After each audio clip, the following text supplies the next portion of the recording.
இந்த தேர்தல் முடிவுகளை நீங்க எப்படி பார்க்குறீங்க? ஊழல் ஒரு பக்கம், சட்டம் ஒழுங்கு சீர்குலைந்து பல இடங்கள்ல பாதுகாப்பற்ற நிலை. இன்னும் குறிப்பா சொல்லணும், போதைப் பொருளால தமிழகமே தன்னை தடம் மாறி போன ஒரு மோசமான நிலை. எல்லாத்துடைய வெறுப்பு திமுகவுக்கு எதிர்த்து வாக்களிக்க வேண்டும் என்று மக்கள் முடிவு செஞ்சிட்டாங்க. எங்களுக்கு திமுக வேணாம், மாற்று வேண்டும் என்று தாவேகாவை தேர்ந்தெடுத்திருக்கிறாங்க. தாவேகாவும் இன்றைக்கு திமுக வழியில் பயணிப்பதுதான் மிகப்பெரிய வெட்கக்கேடான ஒரு சூழலா நான் பார்க்கிறேன். கண்மூடித்தனமா ஒரு எதிர்கட்சியா எல்லாத்தையும் விமர்சிப்பீங்க. உங்களிடத்தில் தீர்வு கேட்கும்போது இல்ல பொறுங்க, நாங்க இனிமேல் தான் தீர்வை தேடி கொண்டிருக்கிறோம்னா, அப்ப அறியாமையின் உச்சத்தில் திரு விஜய் அவர்கள் இருக்கிறாரா என்று மக்கள் கேள்வி கேட்பாங்களா இல்லையா?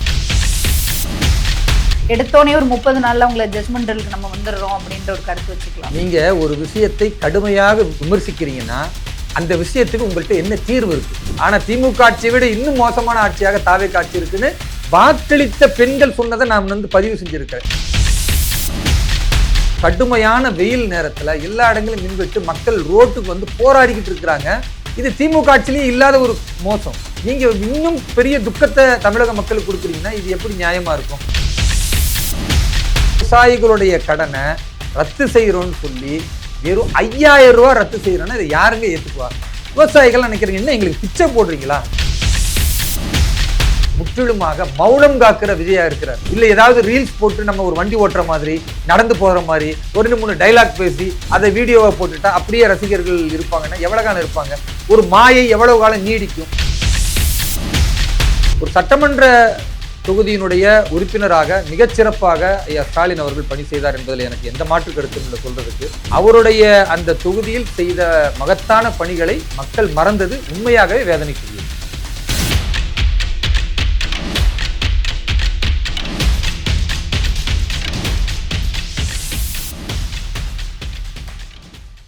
வணக்கம் சார். வாழ்க வளமுடன். ரொம்ப நாளுக்கு அப்புறம் மீட் பண்ணுறோன்னு நினைக்கிறேன். C7 வாய்ஸில் உங்களை நேர்காணல் பண்ணுறதுல ரொம்ப சந்தோஷம். நிறைய நடந்துருச்சு, எலெக்ஷன் ஒட்டி நிறைய விஷயங்கள் நடந்திருக்கு. இந்த தேர்தல் முடிவுகளை நீங்கள் எப்படி பார்க்குறீங்க? தேர்தல் முடிவுகளை பொறுத்த வரைக்கும் பெரும்பாலான மக்கள் எதிர்பாராத ஒரு வெற்றியை டிவிக்கு பெற்றிருக்கிறது. அதே வேளையில் திமுக தமிழகத்தில் ஆளும் கட்சியாக இருக்கக்கூடாது, அது அகற்றப்பட வேண்டும் என்கிற எங்களுடைய பிரச்சாரமும் வெற்றி பெற்றிருக்கு. ஸோ ஒரே நேரத்தில் 2 விஷயங்கள் நாம் பார்க்குறோம். இதில் அடிப்படையில் திமுகவுடைய மிகப்பெரிய இந்த தோல்விக்கு முக்கியமான ஒரு 3 காரணங்கள். முதலாவது காரணம், சட்டம் ஒழுங்கு சீர்குலைந்து போனது. தமிழகம் முழுக்க எல்லா இடங்களிலும் பாலியல் வன்புணர்வு, சின்ன சின்ன குழந்தைகளை கற்பழிக்கிற அந்த ரேட் ஆஃப் கேஸ் அதிகமாகிக்கிட்டே போனது. அதே மாதிரி பெண்கள் பாதுகாப்பு இல்லை, எங்கு பார்த்தாலும் கொலை கொள்ளைன்னு இதெல்லாம் ரொம்ப சகஜமாக போனது. காவல்துறையின் மீது கொஞ்சம் கூட மக்களுக்கு நம்பிக்கை இல்லாமல் வெறுப்பின் உச்சத்துக்கு போனாங்க. அது திமுகவுடைய தோல்விக்கு முதலாவது காரணம். 2வது, முன்னெப்பொழுதும் இல்லாத அளவிற்கு திமுகவுடைய 5 ஆண்டு கால ஆட்சியில் எல்லா இடங்களிலும் போதைப் பொருள் ரொம்ப இலகுவாக, பெட்டி கடையில் வரைக்கும் கஞ்சா கிடைக்கிற அளவுக்கு, எல்லா இடங்கள்லையும் பல போதைப் பொருட்கள் ஈஸியாக புழங்குற அளவுக்கு இளைஞர்கள், மாணவர்கள் எல்லோரும் போதைப் பொருளுக்கு அடிமையாகி, குற்றவாளிகள்லாம் நீங்கள் பார்த்தீங்கன்னா கொலை குற்றத்தை செஞ்சவங்கலாம் 17 வயசு 16 வயசு சிறுவர்கள் கையிலெல்லாம் பெரிய பெரிய கத்தியை வச்சுக்கிட்டு வெட்டுறது. இது அந்த ஆட்சியின் மீது மிகப்பெரிய வெறுப்பை மக்களுக்கு ஏற்படுத்தினது போதைப் பொருள் கலாச்சாரம். 3வதாக நீங்கள் பார்த்தீங்கன்னா ஊழல் எல்லா இடங்கள்லையும் எல்லை மீறி போனது. அமைச்சர்கள் செய்கிற ஊழல், எம்எல்ஏக்கள் செய்கிற ஊழல், எல்லா நிறுவனங்கள்லையுமே இந்த ஊழல் தலைவிரித்து ஆடியது. இதை கட்டுப்படுத்தவே முடியல, ஸ்டாலின் அவர்களால் கூட கட்டுப்படுத்த முடியல. அதனால் ஊழல் ஒரு பக்கம், சட்டம் ஒழுங்கு சீர்குலைந்து பல இடங்களில் பாதுகாப்பற்ற நிலை. இன்னும் குறிப்பாக சொல்லணும், போதைப் பொருளால் தமிழகமே தன்னை தடம் மாறி போன ஒரு மோசமான நிலை. இது எல்லாத்துடைய வெறுப்பு திமுகவுக்கு எதிர்த்து வாக்களிக்க வேண்டும் என்று மக்கள் முடிவு செஞ்சிட்டாங்க. யாருக்கு வாக்களிக்கணும் போது அதிமுகவுக்கு வாக்களிக்கணுன்ற இயல்பான நிலைக்கு மாற்றாக திரு விஜய் அவர்கள் களத்தில் வராரு. அவருடைய பிரச்சாரம், அந்த நடிகர் என்கிற ஈர்ப்பு, அதையெல்லாம் தமிழக மக்களில் ஒரு 35% பேர் ஆதரித்து அவருக்கு வாக்களிச்சிருக்கிறாங்க. 65% தமிழக மக்கள் அவருக்கு எதிராக வாக்களித்தாலும், இன்னும் சொல்லப்போனால் 5000 வாக்குக்குள்ளார வெற்றி பெற்ற வேட்பாளர்கள் பார்த்தீங்கன்னா தாவேக்கால குறைஞ்சபட்சம் 20 பேர் இருக்கிறாங்க. இப்போ இப்படிப்பட்ட ரொம்ப மைனூட்டாக சில இடங்கள்ல அந்த மாதிரிலாம் வெற்றியில் ஈட்டி இருப்பதை பார்க்கும் பொழுது, பெரும்பான்மை மக்கள் அவருக்கு வாக்களிக்காவிட்டாலும் ஒரு மாற்றத்திற்காக இளைஞர்களும் பொதுவான மக்களும் வாக்களித்ததன் விளைவாக இன்றைக்கு ஆட்சி மாற்றம் ஏற்பட்டிருக்கு. திமுகவிற்கு இது ஒரு பெரிய பாடத்தை தமிழக மக்கள் கற்பித்திருக்கிறாங்க. இல்லை சார், இதில் ரொம்ப முக்கியமாக 3 விஷயம் சொல்லியிருக்கீங்க. முதல்ல வந்து சட்டம் ஒழுங்கு, அதுக்கப்புறம் போதை கலாச்சாரம், போதைப் பொருள் கலாச்சாரம் சொல்லியிருக்கீங்க. 3வதா வந்து ஊழல் அப்படின்னு இருக்கீங்க. ஏற்கனவே இருந்திருக்கக்கூடிய அதிமுக ஆட்சியிலேருந்து 2021 திமுகவை தேர்ந்தெடுக்கும் போதும் இதெல்லாம் மாற்று கருத்தாக தான் வச்சாங்க. அப்போ முன்னாடி ஆட்சியிலையும் அதெல்லாம் இருந்தது. வெறும் திமுக ஆட்சியில் தான் இது அதிகமானுச்சுன்னு நம்மளால எடுத்துக்க முடியுமான்னு கேட்குறேன். கடந்த இந்த இதுல கூட இந்த ஒரு மாசம் இப்போ தாவேக்கா ஆட்சியில இருந்திருக்கு. இதுலயும் அதே மாதிரியான சட்டம் ஒழுங்கு பிரச்சனைல நிறைய வந்திருக்கு. நம்ம ஒரு மாசம் தான் இருக்குன்னு ஒரு காரணம் சொல்றோம், 30 நாள். அது இது தொடர்ச்சியா நடந்துகிட்டே தானே இருக்கு. இது கட்டுப்படுத்துறதுக்கு பெரிய இது தேவை. ஆனா திமுக தோல்விக்கு இது மட்டும் தான் காரணமா அப்படி இருக்கும் ஒரு கேள்வி. ஒரு ஆட்சியின் ஒப்பீடு நீங்க எப்படி பார்ப்பீங்கன்னா, சாதாரண மக்கள் பாதுகாப்பாக இருக்கிறார்களா அப்படின்றது தான் முதல் பார்வையா இருக்கும். தமிழக மக்கள், குறிப்பாக பெண்கள் பாதுகாப்பாக திமுக ஆட்சியில் இல்லை என்பது எல்லோருக்கும் தெரியும். கடந்த 10 ஆண்டு கால அதிமுக ஆட்சியை நீங்கள் ஒப்பிட்டு பார்த்தீர்கள் என்றால், இந்த திமுக ஆட்சியில் நடந்த கொலை, கொள்ளை, பாலியல் துன்புறுத்தல், அதே போன்று போதைப் பொருள் அதிகமாக இருக்கிறது, ஊழல் மலிந்து இருக்கிறது, கம்பேரிட்டிவ்லி நீங்கள் பார்த்தீங்கன்னா அது குறைவாக இருக்கும். அப்போ மக்கள் வந்து 10 ஆண்டு காலம் அதுக்கு தான் 2 முறை அதிமுகவிற்கு அம்மையார் ஜெயலலிதா அவர்கள் தலைமைக்கு ஆட்சிக்கு ஒரு வாய்ப்பு கொடுத்தாங்க. பிறகு இவர்கள் 10 ஆண்டுக்கு பிறகு இவர்கள் கடுமையான ஒரு பிரச்சாரம் செய்யும் பொழுது, நாங்கள் வந்தால் நேர்மையாக இருப்போம் போது, சரி திமுக 10 ஆண்டு காலமாக இல்லை, இவர்கள் வந்தால் நேர்மையாக இருப்பாங்கன்னு ஒரு வாய்ப்பை கொடுத்தாங்க. மீண்டும் அதே ஒரு பிரச்சனை வரும் பொழுது திரும்பவும் தமிழக மக்கள் மாற்றத்தை நோக்கி பயணிக்கிறாங்க. எங்களுக்கு திமுக வேணாம், மாற்று வேண்டும் என்று தாவேக்காவை தேர்ந்தெடுத்திருக்கிறாங்க. தாவேக்காவும் இன்றைக்கு திமுக வழியில் பயணிப்பது தான் மிகப்பெரிய வெட்கக்கேடான ஒரு சூழலாக நான் பார்க்குறேன். உதாரணத்துக்கு சொல்கிறேன், திமுகவுடைய என்னவெல்லாம் பிரச்சாரத்தை திரு விஜய் அவர்கள் எதிர்த்தாரோ, தமிழக முதல்வர் விஜயாக மாறி போன பிறகு அதை அப்படியே செய்கிறார். உதாரணத்துக்கு கரூரில் அவர் பிரச்சாரம் செய்யும் பொழுது 41 பேர் இறந்தாங்க. அந்த பிரச்சாரத்தில் அவர் என்ன செஞ்சார்? பாட்டிலுக்கு 10 ரூபாய், பாட்டிலுக்கு 10 ரூபான்னு பாட்டு பாடினார். ரொம்ப பரவசப்பட்டார். இவருடைய ஆட்சி வந்த பிறகு பாட்டிலுக்கு 20 ரூபாய் எல்லா சாராய கடையிலும் டாஸ்மாக்லையும் வாங்குறாங்க. இதன் ஆதாரப்பூர்வமாக ஒவ்வொரு டாஸ்மாகில் நேரடியாக போய் விசாரித்து அங்கே டாஸ்மாகில் விற்பனையாளர்களே சொல்கிறாங்க, ஆமாம் 20 ரூபா வாங்குகிறோம், பாட்டிலுக்கு 10 ரூபா ஸ்டிக்கருக்குன்னு வாங்குகிறோம், 10 ரூபா இறக்கு கூலி ஏற்று கூலி இதில் நாங்கள் அங்கே செய்ய முடியும், அரசாங்கமும் யாரும் ஒத்துழைக்க மாட்டேங்கிறாங்க, வேறு வழி இல்லை, நாங்கள் 10 ரூபா வாங்குகிறோன்றதை சொல்கிறாங்க. அப்போ விற்பனை செய்யக்கூடிய டாஸ்மாக் ஊழியர்களை பொறுத்த வரைக்கும் அவங்களுக்கு 10,000 11,000 சம்பளம், ரொம்ப குறைந்த சம்பளம், அதில் அவங்களுக்கு பெரிய வருமானம் இல்லை. மேலும் இவர்களுக்கு வந்து அழுத்தத்தை தாவேக்கா அரசு கொடுக்கும் பொழுது வேறு வழி இல்லாமல் பாட்டிலுக்கு 20 ரூபா வாங்குற சூழல். இப்போ நாம் என்ன கேட்குறோன்னா, பாட்டிலுக்கு 10 ரூபான்னாவே ஒரு பெரிய பதட்டத்தை, எதிர்ப்பை, கிண்டலை பதிய வச்ச திரு விஜய் அவர்கள், அதே மாதிரி செந்தில் பாலாஜி அவ்வளவு கேலி கிண்டல் செய்த திரு விஜய் அவர்கள், உங்கள் ஆட்சியில் பாட்டிலுக்கு 20 ரூபா வாங்கும் பொழுது இப்போ உங்களை கேலி குண்டால ஆக்கக்கூடிய அளவிற்கு இன்றைக்கு மக்கள் வந்துட்டாங்க. சமீபத்தில் நான் வந்து கிணத்துக்கடவு என்கிற சட்டமன்ற தொகுதி, அதுதான் மதுவிலக்கு ஆயத்திருவைத்துறை அமைச்சர் விக்னேஷ், முதல்ல எப்படி செந்தில் பாலாஜி இருந்தாரோ அதே துறை இவருக்கு கொடுத்துருக்குறாங்க. அவருடைய சொந்த தொகுதிக்கு போனேன். அந்த தொகுதியிலும் பாட்டிலுக்கு 20 ரூபா வாங்குறாங்க, அதே மாதிரி பாட்டிலுக்கு 10 ரூபா ஸ்டிக்கருக்கு வாங்குறாங்க. அதே மாதிரி இன்னும் கொடுமை என்னென்னா, பேருந்து நிலையமோ அல்லது வழிபாட்டு தலமோ அல்லது மற்ற இடங்கள் எதெல்லாம் முக்கியமான இடங்களாக இருக்கோ, பள்ளிக்கூடங்கள், இங்கெல்லாம் வந்து இருக்கக்கூடாது சாராய கடை அப்படின்னு சொன்னார். கிணத்துக்கடவு சட்டமன்ற தொகுதியில் கிணத்துக்கடவு பேருந்து நிலையத்திலிருந்து 4 கடை தள்ளி சாராய கடை, வெறும் 4 கடை தள்ளி. அந்த பேருந்து நிலையத்திலேயே ஃபுல்லாக தண்ணி அடிச்சுட்டு அங்கே பேருந்து நிலையத்தில் படுத்து கிடக்கிறாங்க. அங்கே மாணவர்கள் வராங்க, பார்க்குறாங்க. நான் கேட்டேன், அங்கே இருக்கக்கூடிய பேருந்தில் ஏறுற பெண்கள் இடத்துல, மாணவிகள் இடத்துலாம், நீங்கள்லாம் யாருக்கு வாக்களிச்சிங்க? விஜய்க்கு தானே? ஆமாம், நாங்கள் விஜய்க்கு தான் ஓட்டு போட்டோம். இப்படிலாம் நடக்குன்னு தெரியுமா? இல்லை, இப்படிலாம் தெரியாது, எல்லாம் மாற்றிடுவாங்கன்னு நாங்கள் நினச்சோம். ஆனால் திமுக ஆட்சியை விட இன்னும் மோசமான ஆட்சியாக தாவேக்கா ஆட்சி இருக்குன்னு வாக்களித்த பெண்கள் சொன்னதை நான் வந்து பதிவு செஞ்சுருக்கிறேன். என்னுடைய முகநூலில் நீங்கள் பார்க்க முடியும். இப்போ இதுலேருந்து நான் என்ன சொல்ல வரேன்னா, ஒரு விஷயத்தை நீங்கள் எதிர்க்கிறீங்கன்னா உங்கள் ஆட்சிக்கு பிறகு அந்த விஷயத்தில் தீர்வு இருக்கணும். இன்றைக்கு மது விஷயத்தில் தீர்வு இல்லை, எல்லா இடங்களிலும் இருக்குது. அதான் அவரே சொல்லிட்டாரு, மதுவிலக்குத்துறை அமைச்சர் தான் சொல்லியிருக்காரு, சினிமாவில் இருக்கிற மாதிரி உடனே எடுத்தோன்னே மாற்ற முடியாது, கொஞ்சம் டைம் வேணும்னு. மேபி புதுசாக இப்போ தான் ஆட்சியில் வந்து உட்கார்ந்துருக்காங்க, இன்னும் நிர்வாக பொறுப்புகள்லாம் தெரியாததுனால இன்னும் கொஞ்சம் டைம் எடுக்கும்னு எடுத்துக்கலாமா? எடுத்தோடனே ஒரு 30 நாளில் அவங்கள ஜட்ஜ்மெண்டலுக்கு நம்ம வந்துடுறோம் அப்படின்ற ஒரு கருத்து வச்சுக்கலாம். நீங்கள் ஒரு விஷயத்தை கடுமையாக விமர்சிக்கிறீங்கன்னா அந்த விஷயத்துக்கு உங்கள்கிட்ட என்ன தீர்வு இருக்கு? முன்கூட்டியே என்ன தீர்வு இருக்கணும்ல. தீர்வே இல்லாமல் அப்போ நீங்கள் கண்மூடித்தனமாக ஒரு எதிர்கட்சியாக எல்லாத்தையும் விமர்சிப்பீங்க. உங்களிடத்தில் தீர்வு கேட்கும்போது இல்லை பொறுங்க, நாங்கள் இனிமேல் தான் தீர்வை தேடிக்கொண்டு இருக்கிறோம்னா, அப்போ அறியாமையின் உச்சத்தில் திரு விஜய் அவர்கள் இருக்கிறாரான்னு மக்கள் கேள்வி கேட்பாங்களா இல்லையா? அதுதான் எங்களுடைய கேள்வி. அப்போ மதுவிலக்கு விஷயத்தில் பாட்டிலுக்கு 10 ரூபா பாடுனதுல நீங்க ஃபெயிலியரா இன்னைக்கு நிக்கிறீங்க. ரெண்டாவது நீங்க பாத்தீங்கன்னா திமுக ஆட்சியில் இல்லாத ஒரு மோசமான விளைவு இன்னைக்கு மின்வெட்டு எல்லா இடங்களிலுமே இருக்கு. அதுவும் கடுமையான வெயில் நேரத்துல எல்லா இடங்களிலும் மின்வெட்டு, மக்கள் ரோட்டுக்கு வந்து போராடிக்கிட்டு இருக்கிறாங்க. இது திமுக ஆட்சியிலேயே இல்லாத ஒரு மோசம். அப்ப நீங்க ஆட்சிக்கு வந்த பிறகு தீர்வு என்பதை எதிர்பார்த்தா நீங்க இன்னும் பெரிய துக்கத்தை தமிழக மக்களுக்கு கொடுக்குறீங்கன்னா இது எப்படி நியாயமா இருக்கும்? இரண்டாவது, அதே மாதிரி நீங்க மூன்றாவது பாருங்க, இவங்க ஆட்சிக்கு வந்ததும் விவசாயிகளுடைய கடனை நாங்கள் ரத்து செய்வோம் முழுமையாகன்னு சொன்னார். ஆனா இன்னைக்கு என்ன நடந்திருக்குன்னா, விவசாயிகளுடைய கடனை ரத்து செய்யறோம்னு சொல்லி வெறும் 5000 ரூபா ரத்து செய்யறோம்னா இதை யாருங்க ஏத்துக்குவா? விவசாயிகள் நினைக்கிறீங்க, என்ன எங்களுக்கு பிச்சை போடுறீங்களா? மகாராஷ்டிராவில் பாரதிய ஜனதா கட்சி ஆட்சி அமைந்த உடனேயே அங்க இருக்கிற மாண்புமிகு மகாராஷ்டிரா மாநிலத்தின் முதல்வர் தேவேந்திர பட்னவிஸ் அவர்கள் 2 லட்சம் ரூபாய் ஒவ்வொரு விவசாயிகளுடைய கடனை தள்ளுபடி செய்திருக்கிறார். நீங்க 5000 ரூபாய் தள்ளுபடி செய்றீங்க. அப்ப விவசாயிகளை நீங்க என்னவா நினைக்கிறீங்க? விவசாயிகளுக்கு பிச்சை போடக்கூடிய அரசாக தாவேகா விஜய் இருக்கிறார். விவசாயிகளை மதித்து 2 லட்சம் ரூபாய் கடனை அடைக்கக்கூடிய அரசாக மகாராஷ்டிரா பாஜக அரசு இருக்கிறது.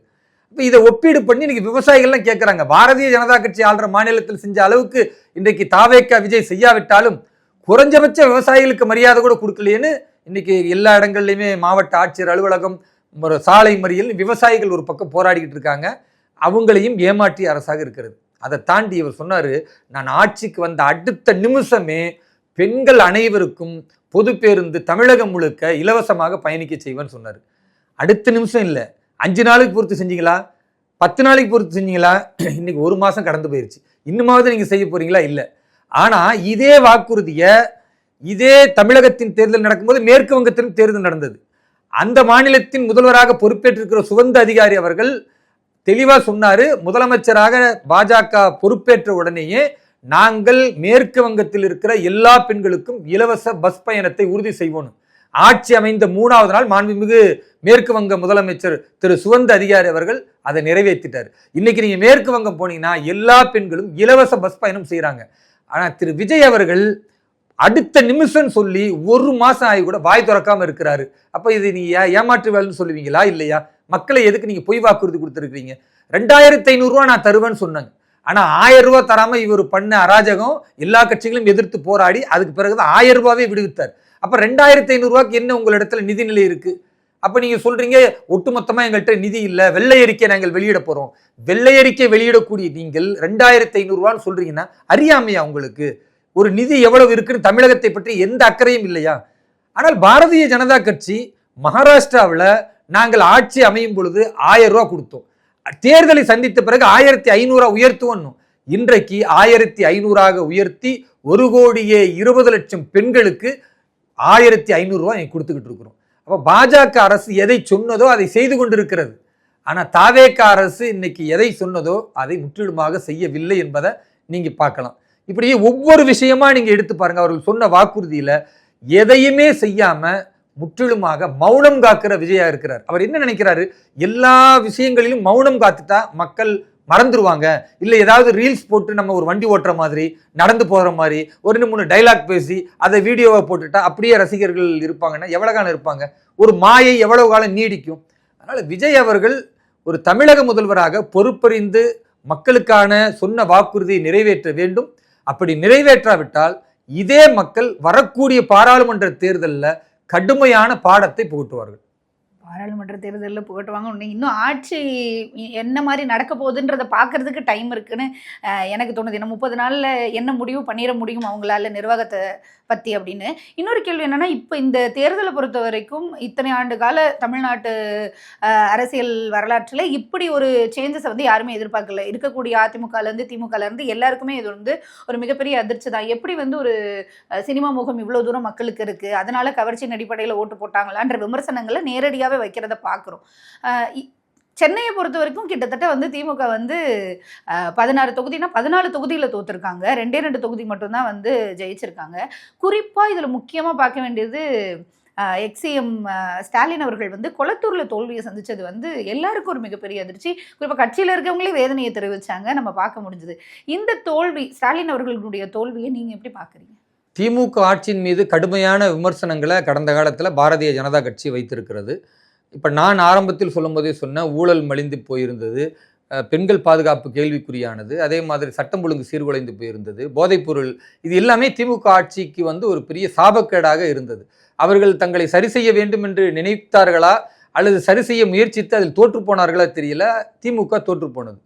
ஆனால் கொளத்தூர் என்கிற சட்டமன்ற தொகுதியில் ஒரு சட்டமன்ற உறுப்பினராக திரு ஸ்டாலின் அவர்கள் செய்த பணிகள் என்பது உண்மையாகவே பாராட்டத்தக்க விகிதத்தில் தான் இருக்குன்னு எனக்கு தெரியும். நான் பார்த்துருக்கேன் கொளத்தூர் சட்டமன்ற தொகுதியில் அந்த மக்களுக்கான அடிப்படை தேவை, சாலை வசதி, எங்கெல்லாம் தண்ணீர் நின்றதோ அந்த தண்ணீர் நின்ற இடத்துலலாம் உயர்த்தி சாலை வசதிகள், அதே மாதிரி கால்வாய் வசதிகள் சரி செஞ்சு அங்கு புதிய மருத்துவமனைகள், அரசு மருத்துவமனைகள் தரம் உயர்த்தப்பட்டு, எனக்கு தெரிந்து தமிழகத்திலே கொளத்தூர் தொகுதி என்பது மற்ற எல்லா தொகுதிகளை விட அரசு பணிகள் ரொம்ப சிறப்பாக நடந்தது. அப்படிப்பட்ட அந்த தொகுதியில் அவர் தோற்றது என்பது உண்மையாகவே எனக்கு வருத்தம் அளித்தது. ஏன்னா ஒரு சட்டமன்ற உறுப்பினராக அவர் அந்த தொகுதியில் சிறப்பாக செயல்பட்டார். மாநில அளவில் முதல்வராக செயல்பட்டதில் அவர் தோற்று போனாரே தவிர இந்த அளவிற்கு செய்ததையும் பார்க்காமல் தமிழக மக்கள் கண்மூடித்தனமாக, குறிப்பாக கொளத்தூர் மக்கள் வாக்களிக்கிறார்கள் என்றால் அப்படி இது சினிமா மோகம் என்பதையும் தாண்டி மொத்தமாக ஒரு மாற்றம் அந்த அலையில ஐயா ஸ்டாலின் அவர்களும் பலியாகிவிட்டார் என்பதுதான் வெளிப்படையான உண்மை. சொன்னதுலேருந்து பார்க்கணுன்னா இங்கே தமிழ்நாட்டிலே இருக்கிற இடத்துலேயே கொளத்தூரில் ரொம்ப அதிகப்படியான விஷயங்கள் பண்ணியிருந்தாரு. நிறைய ஃபெசிலிட்டிஸ் பார்க்க முடிஞ்சது. ஆஃப்டர் ரிசல்ட்டுக்கு அப்புறம் கூட போய் நம்ம மீட் பண்ணும்போது நிறைய பார்க்க முடிஞ்சுது. எதிர்த்து நின்னது யார் அப்படின்னு பார்த்தா அவரும் ஒரு மாஜி எம்எல்ஏ அந்த மாதிரியான கேட்டகரியில் தான் வரார். அந்த முகத்தை பார்க்காம இன்னமும் அந்த விஜயை பார்த்து இப்போ அந்த இடத்துல ஓட்டு போட்டிருக்காங்க அப்படின்னா மக்கள் மொத்தமாக என்ன விஷயத்த சொல்ல முற்படுறாங்கன்றது ஒன்று இருக்குல்ல. இப்போ சென்னையை பொறுத்த வரைக்கும் இப்படி ஒயிட் வாஷ் அப்படின்றது திமுகவுக்கு பெரிய அடிதான். ஆனால் கொளத்தூரில் இப்படி ஒரு விஷயம் நடந்துச்சு. மக்கள் அவங்களுக்கே என்ன போய் கேட்கும் போது என்ன சொல்கிறாங்கன்னா, இல்லை இது நாங்களே எக்ஸ்பெக்ட் பண்ணல, கேட்குற நிறைய பேர் நாங்கள் ஓட்டு சிஎம்க்கு தான் போட்டோம் அப்படின்னு அவங்களே சொல்கிறாங்க. ஆனால் நடந்த ரிசல்ட் வேறையா இருக்குது. இதில் வேறு ஏதாவது குளறுபடி இருக்கான்ற ஒரு கேள்விகளும் வருது. அதுக்கு நம்மளோட பதில் என்னவா இருக்குன்ற கேள்வி வந்துகிட்டு இருக்கு. நீங்கள் என்ன நினைக்கிறீங்க? குளறுபடிலாம் இல்லைங்க, இது ஒரு அலை. இதில் பெரும் தலைவர்கள்லாம் கடந்த காலத்தில் அம்மையார் ஜெயலலிதா அவர்கள் தோற்று போயிருக்கிறார்கள், காமராஜர் அவர்கள் தோற்று போயிருக்கிறார்கள், கக்கன் அவர்கள் தோற்று போயிருக்கிறார்கள், மரியாதைக்குரிய நல்லக்கண் அவர்கள் தோற்று போயிருக்கிறார்கள். ஒரு அலை வரும்போது பெருந்தலைவர்கள்லாம் தோற்று போவார்கள். ஆனால் நல்லக்கண் ஐயா தோற்று போகும் பொழுதோ அல்லது காமராஜர் அவர்கள் தோற்று போகும் பொழுதோ நம்ம அந்த களத்தில் இல்லை, அதை பார்க்கல. ஆனால் குளத்தூர் தொகுதி களம் என்னன்னு எனக்கு தெரியும். நான் நேரடியாக பார்த்ததுனால ஒரு சட்டமன்ற தொகுதியினுடைய உறுப்பினராக மிகச்சிறப்பாக ஐயா ஸ்டாலின் அவர்கள் பணி செய்தார் என்பதில் எனக்கு எந்த மாற்று கருத்தும் இல்லை சொல்றதுக்கு. ஒரு பாஜகன்னா கண்மூடித்தனமாக எல்லாத்தையும் எதிர்க்கணுன்ற நிலைப்பாடு எங்களுக்கு கிடையாது.